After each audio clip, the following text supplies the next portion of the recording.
नमस्कार दोस्तों, मैं इस एजुकेशनल चैनल में आपका स्वागत करता हूं। आज हम लोग बैरियर्स ऑफ इंक्लूसिव एजुकेशन, समावेशी शिक्षा की बाधाएं के बारे चर्चा करेंगे। यह टॉपिक बीएड पाठ्यक्रम के अलावा किसी भी शिक्षण प्रशिक्षण संस्थान के साथ साथ सीटेट, जेटेट और यूजीसी नेट के लिए बहुत ही महत्वपूर्ण है। तो दोस्तों, चलिए शुरू करते हैं समावेशी शिक्षा की बाधाएं या अड़चन जो कि विशेष आवश्यकता वाले बच्चों को हमेशा होती रहती है। तो आगे चर्चा करते हैं बैरियर्स ऑफ इंक्लूसिव एजुकेशन, समावेशी शिक्षा की बाधाएं। सबसे पहली बाधाएं हैं व्यवहारात्मक या दृष्टिकोण बाधाएं। इसे एटीट्यूडनल बाधाएं भी कहते हैं। ये एटीट्यूड या व्यवहार, सबसे पहले जहाँ बच्चे पलते हैं, बढ़ते हैं, बड़े होते हैं, यानी परिवार में होती है। उसके बाद परिवार के बाद फिर सोसाइटी, समुदाय या समाज, और जहाँ बच्चे पढ़ते हैं जैसे स्कूल में भी बहुत सारी बाधाएं होती हैं। तो यहाँ पर सबसे पहले हम लोग चर्चा करेंगे कि परिवार में इन बच्चों के प्रति क्या क्या बाधाएं होती है। अब यहाँ इसमें परिवार में सबसे पहले है कि उनका अंधविश्वास या रूढ़िवादी या पूर्व धारणा या कलंक या भेदभाव, तो बच्चों से भेदभाव करते रहते हैं और एक पूर्व धारणा बनी रहती है और बार बार बोला जाता है कि अरे ये पिछले जन्म में कुछ ऐसे कर्म किया होगा या पाप किया होगा तभी इसको अभी इस जन्म में भोगना पड़ रहा है। ये सब गलत धारणा है। यानी ये फिर बोलते हैं कि ये परिवार में कलंक ही है, उसे भेदभाव करना चाहते हैं। और यही चीज है, इसको स्टीरियोटाइपिंग भी बोलते हैं और प्रेजुडिस भी, स्टिग्मा या उससे भेदभाव, डिस्क्रिमिनेशन भी करते रहते हैं। नेक्स्ट है संप्रेषण संबंधी बाधाएं।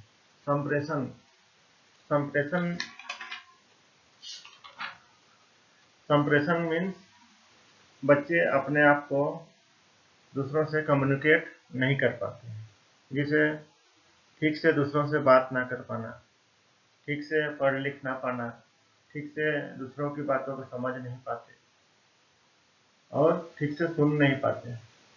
तो जब ये सब में दिक्कत होती है तो उनको हम लोग को साथ देना चाहिए। ठीक से नहीं सुन पाते हैं तो उनकी बातों को अच्छे तरह से सुनना चाहिए, उनकी बातों को समझना चाहिए। और स्कूल में यहाँ बच्चों को, टीचर्स को, या कोई हेडमास्टर है या एडमिनिस्ट्रेशन है, उसको उन बच्चों के साथ हमेशा बातचीत के माध्यम से उसको कम्युनिकेट करना चाहिए ताकि वो बात को अच्छी तरह से समझ जाए, या कोई पूछना चाहता है उसको भी अच्छी तरह से बताना चाहिए और बीच बीच में उसको रेमेडियल टीचिंग देना चाहिए। और स्कूल में कभी कभी होता है कि स्मॉल प्रिंट, छोटे छोटे अक्षर में लिखा हुआ है बुक में, तो उसको नहीं समझते हैं, बच्चे नहीं देख पाते हैं या नहीं समझ नहीं पाते हैं, तो उसके लिए अलग से बड़े प्रिंट का बुक दिया जाना चाहिए। ये सबकी सुविधा देंगे तभी वो कम्युनिकेशन बैरियर खत्म हो जाएगा। नेक्स्ट है शारीरिक बाधा।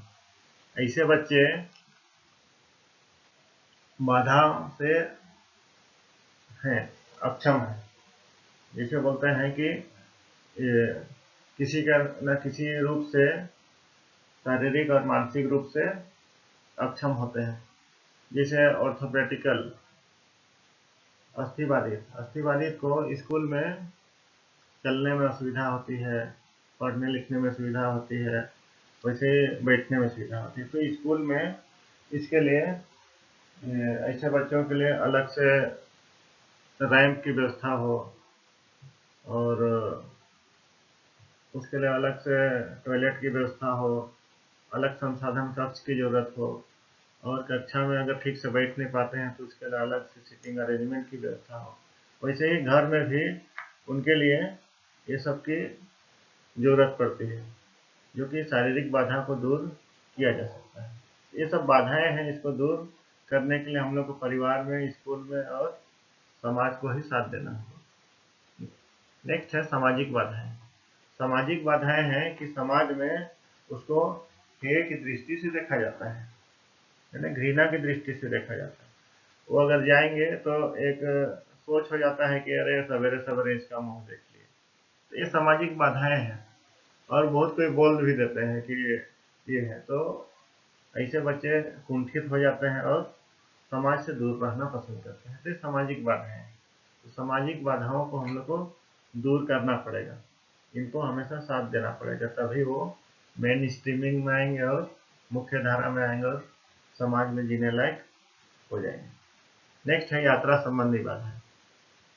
यात्रा संबंधी बाधाओं में है कि स्कूल से स्कूल और स्कूल से घर आने में बच्चों को जो असुविधा होती है, तो उसको दूर कैसे किया जाए। तो निश्चित है कि वैसे बच्चे जो बाधित बच्चे हैं, जिसको विशेष आवश्यकता की जरूरत है, तो दूसरों का हमेशा पग पग में साथ की जरूरत पड़ती है। तो इसके लिए चाहे स्कूल वाले एडमिनिस्ट्रेशन को, सरकार को, या किसी को भी हो, यहाँ पर इस सुविधा को प्रदान करने से ही वो स्कूल जा पाएंगे, अन्यथा स्कूल जाने में उनको परेशानी होगी। अब नेक्स्ट है अनुदान संबंधी बात है। गवर्नमेंट फंड अपने तरफ से समावेशी स्कूल की स्थापना के लिए फंड देती है, पेंशन देती है बच्चों को, छात्रवृत्ति देती है, और जिसको कृत्रिम अंग की जरूरत पड़ती है उसको अंग की भी व्यवस्था करती है। तो यहाँ पर अगर सबको ऐसे व्यवस्था मिले तो ये बाधाएं दूर हो सकती है। नेक्स्ट है शैक्षणिक संबंधी बाधाएं। शैक्षणिक संबंधी बाधाएं यहाँ परिवार के साथ साथ समाज से लेके स्कूल में ये सब बाधाएं होती हैं। परिवार में अगर बच्चे को पढ़ने के लिए जो बुक की जरूरत पड़ेगी, उस बुक की व्यवस्था करने को कहा जाए और वहाँ परिवार वाले अगर उसको देना ही करते हैं, तो ये समस्या दूर नहीं हो पाएगी। वैसे स्कूल में उसके लिए अलग से कैरिकुलम की जरूरत पड़ती है, अलग से बुक की जरूरत पड़ती है, उस प्रकार का लिपि की जरूरत पड़ती है, कभी कभी ब्रेल लिपि की जरूरत पड़ती है। तो यहाँ पर शैक्षणिक सुविधा वहाँ देना चाहिए और शिक्षक को भी सहायता प्रदान करें। शैक्षणिक सुविधा में स्कूल में रिसोर्स टीचर, संसाधन शिक्षक का होना चाहिए, जो कि स्कूल में वैसी व्यवस्था नहीं हो पाती। स्कूल में बच्चे कम होते हैं, तो उसके लिए सरकार भी व्यवस्था नहीं कर पाती है कि ऐसे हम 2 बच्चों को हम कैसे समावेशी शिक्षा दें, क्योंकि यहाँ पर बहुत ऐसे बच्चे हैं जो सामान्य बच्चों के साथ पढ़ते हैं। तो हम लोग क्या करते हैं, यहाँ पर सरकार क्या करती है, कुछ अपना फंड बचाने के लिए वैसे ही जो सामान्य शिक्षक हैं उन्हीं को कुछ दिन की रिफ्रेशर कोर्स करा दिया जाता है, ताकि वैसे बच्चे को कुछ ना कुछ हेल्प मिल सके। तो यहाँ संसाधन शिक्षक की वहाँ कमी होती है। तो यहाँ पर समावेशी शिक्षा खोल देने से नहीं होता है, यहाँ पर उनको शैक्षणिक सुविधा देनी चाहिए। तो ये सबसे बड़ी बाधाएं हैं। यहाँ स्कूल में उस प्रकार का के बच्चों को टीचिंग में, शिक्षण में सुविधा नहीं दी जाती है, और कक्षा में वैसे बच्चे एडजस्ट नहीं कर पाते हैं। वैसे बच्चों का हमेशा मजाक उड़ाया जाता है, और एक दिन यही मजाक उड़ाते उड़ाते वैसे बच्चे स्कूल जाना छोड़ देते हैं, तो समावेशी शिक्षा नहीं ले पाते हैं, कहीं ना कहीं बाधाएं हैं। वैसे पाठ्यक्रम संबंधी बाधाएं हैं। यहाँ कैरिकुलम बैरियर्स है, बोलते हैं सामान्य बच्चों का एक कैरिकुलम है और एक होता है ये समावेशी स्कूल का अलग कैरिकुलम होता है। तो यहाँ पर दोनों का, सामान्य बच्चों का जो कैरिकुलम है उसी के साथ समावेशी बच्चों को, यहाँ पर बाधित बच्चों को पढ़ाया जाता है, क्योंकि वहाँ पर ये पाठ्यक्रम लचीलापन होना चाहिए, बीच बीच में इसको चेंज करना चाहिए। उन बच्चों की जो आवश्यकता है उसके अनुसार ये पाठ्यक्रम को समय समय पर परिवर्तन करते रहना चाहिए, जिससे बच्चों को सुविधा मिल सके। तो यहाँ पर पाठ्यक्रम ऐसा होने चाहिए जो कि बच्चों की रुचि, योग्यता और कार्यकुशलता के अनुसार ये हो। तो यहाँ पर छोटे बच्चों का पाठ्यक्रम अलग, उससे बड़े का अलग, उससे बड़े का अलग। तो यहाँ पर जब क्लास शिफ्ट होते जाता है तो पाठ्यक्रम में भी थोड़ा थोड़ा चेंज होता है। और यहाँ पर पाठ्यक्रम जो कि स्पेशल एजुकेशन और जो विशेष आवश्यकता वाले बच्चे हैं उसके अनुसार होना चाहिए। तो यहाँ पर पाठ्यक्रम में कभी कभी जो टाइमिंग है, जो टाइम टेबल है, वैसे बच्चों को अलग से संसाधन कक्ष में या रिसोर्स रूम होता है उसके वहाँ पर अलग से शिक्षा प्रदान की जानी चाहिए। कभी कभी वैसे बच्चों को रेमेडियल टीचिंग की भी जरूरत पड़ती है, जो कि कक्षा में वो लोग नहीं समझ पाते हैं, तो वैसे बच्चों को अलग से शिक्षा यहाँ देनी चाहिए, क्योंकि तभी वे बच्चे वैसे बच्चों के साथ साथ शिक्षा ग्रहण कर सकते हैं। कभी कभी लर्निंग डिसेबिलिटी, जो अधिगम अक्षमता है, जो बच्चे देर से समझते हैं, तो ऐसे बच्चों को भी यहाँ पर शिक्षक को साथ देना चाहिए। नेक्स्ट है अप्रशिक्षित शिक्षक। यहाँ पर अप्रशिक्षित शिक्षक का अर्थ है कि बाधित जो बच्चे हैं, विशेष आवश्यकता वाले बच्चे हैं, तो उनको पढ़ाने के लिए संसाधन शिक्षक की, स्पेशल शिक्षक की जरूरत पड़ती है, जो कि स्कूल में ऐसी व्यवस्था नहीं हो पाती है।